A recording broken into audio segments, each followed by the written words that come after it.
কেমন এখন ভাই? আলহামদুলিল্লাহ, আল্লাহর রহমতে শরীর এখন আগের থেকে অনেকটাই বেটার। মানে আপনার জন্য কিন্তু বাংলাদেশের বলা যায় 18 কোটি মানুষ দোয়া করছে। আলহামদুলিল্লাহ, আলহামদুলিল্লাহ। ডাক্তার তো অলমোস্ট আমাকে মৃত ঘোষণাই করে দিছিল।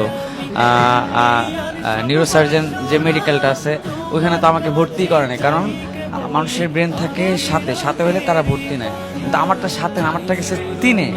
তো তাদের কাছে তো আমি ডেড, আমার তো হার্টবিট তখন অফ ছিল, তাদের কাছে আমি ডেড।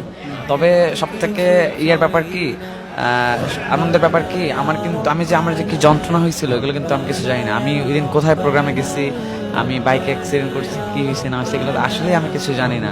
আমি আইসিইউতে ছিলাম, লাইফ সাপোর্টে ছিলাম, কিছুই জানি না।